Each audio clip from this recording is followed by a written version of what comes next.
Hi, it's your coach, Laurie McNaughton, coming to you again with another short video on how you can make some improvements in your business. And this one is strategically related to how do I make my business more profitable and how do I make it more profit.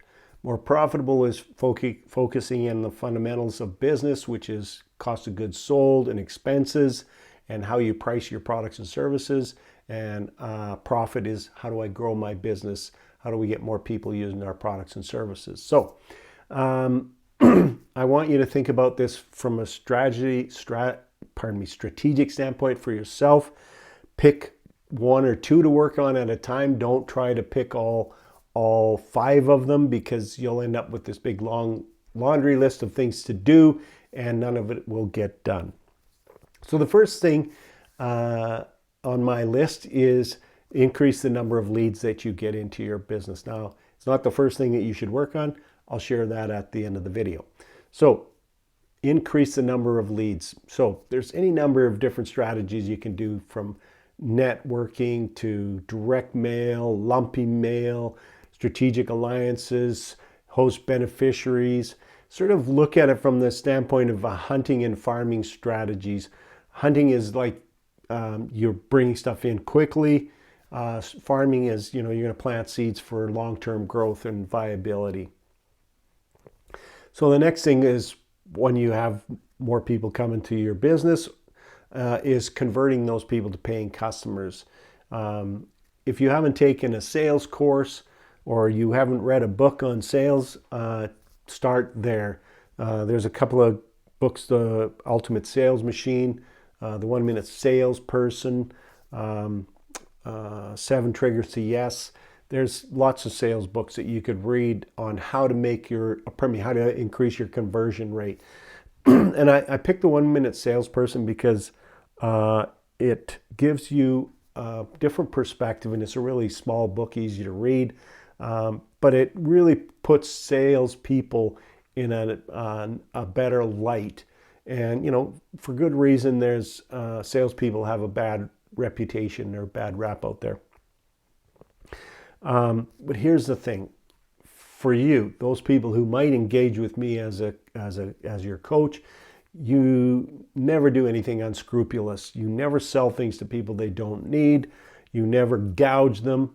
You get a fair price for your products and services so that you make a healthy profit, but you treat people with the love and respect that they deserve as fellow human beings. You don't use unscrupulous tactics to try to get them to buy more stuff, or stuff that they just don't need, because you end up with buyer's remorse, and then you get people who are talking negatively about your business, and you don't want that case. So read some books on sales strategies.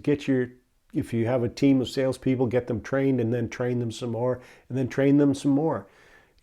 It does not hurt to have a couple of times a year or maybe even more, where you have your team in getting some sales training.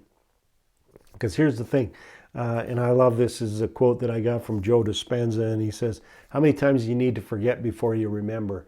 How many of you have read or found something really cool that you could put into your business and make it better, and then you end up forgetting all about it?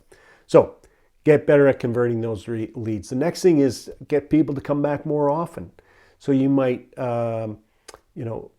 develop some new products or services. You might market to them on a regular basis, collect their emails, put them in your database, get their permission. Obviously, we don't spam people. That's another bad tactic. But sending out the odd email, if you send out 4 emails a year, reminding them of a sale that's coming up, or reminding them of a clearance or a closed door sale or something like that, you're not going to get any pushback from people on that. So get people to come back more often is one of the overriding strategies. Tactically, you got to go down below that. So the next one is to sell more to them when they come in. So, I'll use an example of a paint store that sells paint for home projects, painting around your home or your office or wherever that might be. And somebody comes in, they want 2 gallons of paint and a brush and a roller and a pan. And you say, awesome, I'll get those paint's mixed up for you while I'm doing that, here's a list of people, or pardon me, here's a list of things that people will buy for their home projects that might help you out in your projects.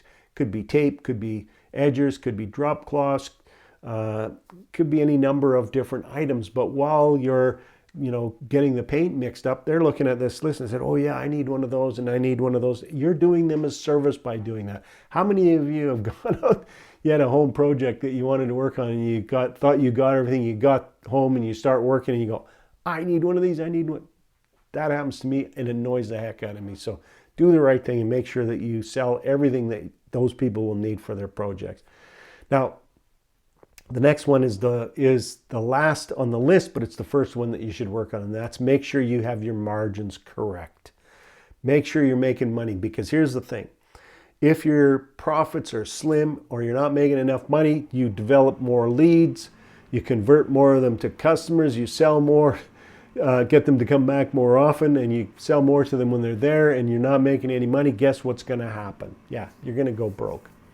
So that's the 5 areas that you can focus in on to help you increase your profitability. Here's a bonus strategy. Every quarter, go through your expenses and eliminate any extemporary expenses that you might have in your business.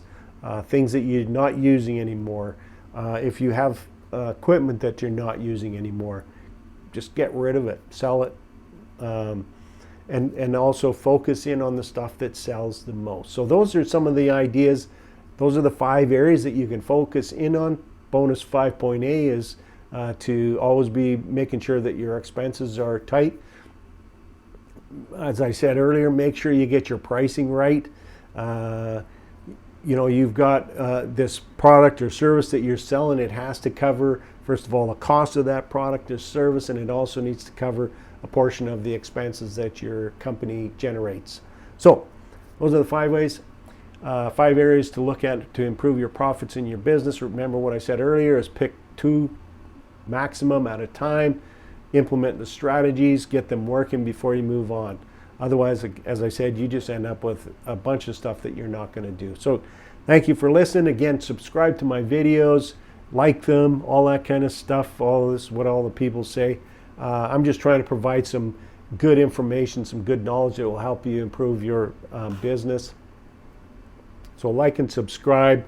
And if you're interested in finding out how I might be able to help you and work with you, go to my website, lauriemcnaughton.com, scroll down to the bottom. There's a link in there. You can book a 15-minute discovery meeting. And at that time, and I always do this way because I don't want to waste your time and I don't want to waste my time. As an entrepreneur or business owner, that time is our most valuable asset. So I want to figure out, first of all, if I can help you in that 15 minutes. And if I can help you and you agree that there's a possibility that I can help you, we'll book a longer meeting at that particular time where we'll dive into the different ideas, different strategies, talk about how you can implement them, et cetera, et cetera, et cetera. And if you think there's some value in us working together at that time, then I'll fire you over an agreement. You can take a look at it, pick out what program works best for you, and we will go from there. So thanks again for listening. Remember to subscribe and like the video. Thank you, and have yourself a fantastic 2024, because this is January 2024.